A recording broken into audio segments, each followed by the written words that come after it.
நம்ம ரெகுலர் லைஃப்ல நிறைய ஃபுட் சாப்பிட்டு நம்மளுடைய பாடியை நிறையவே வீணாக்கிக்கிறோம். பட் இந்த இடத்துல தான் நம்ம டீனூஸ் யூனிக் ஃபுட்ஸை வந்து நம்ம மீட் பண்ணோம். அவங்களுடைய ஒவ்வொரு ப்ராடக்ட்டுமே வந்து பாத்தீங்கன்னா ரொம்பவே ஹெல்த்தியாவும் இதுவாகவும் இருக்கு. மேம், ஹெல்த்தியான நீங்க ஃபர்ஸ்ட் உங்களுக்கு எது இம்பார்ட்டன்ட் கொடுக்குறீங்க மேம்?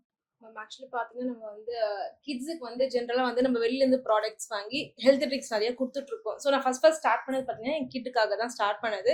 ஸோ இது வந்து நம்ம கலர் ப்ரிசர்வேட்டிவ் எதுவுமே நம்ம ஆட் பண்ண மாட்டோம். So just natural ingredient. For example இப்போ ஏபிசி எடுத்திங்கன்னா ஆப்பிள், பீட்ரூட், கேரட், பாதாம், கேஷ்யூ அண்ட் ப்ரௌன் சுகர் போட்டு தான் போட்டு நம்ம ஆட் பண்ணி கொடுத்துட்ருக்கோம். ஸோ இதில் எந்த ஒரு கலரும் ப்ரிசர்வேட்டிவ் எதுவுமே கிடையாது. ஸோ நேச்சுரலாக கிட்ஸுக்கு நம்ம கொடுக்குற ஒரு நம்பிக்கை, ஐ மீன் ட்ரஸ்டாக நம்ம கொடுக்கலாம். ஓகே. அண்ட் கண்டிப்பா இவங்களுடைய ஸ்டாலை போய் விசிட் பண்ணுங்க. அவங்களுடைய பையனுக்காக என்ன பண்ணாங்களோ அதே தான் உங்க குழந்தைக்கு போய் சேரணும்னு சொல்லிட்டு ஒரு நல்ல விதமா அவங்க வந்து பண்ணிட்டு இருக்காங்க. இவங்களுடைய ஸ்டாலை மிஸ் பண்ணாம விசிட் பண்ணுங்க. உங்களுடைய ஸ்டால் நம்பர் என்ன? ஸ்டால் நம்பர் பாத்தீங்கன்னா 67. இவங்களுடைய ஸ்டால் நம்பர் 67 மிஸ் பண்ணாம விசிட் பண்ணுங்க. தேங்க்யூ.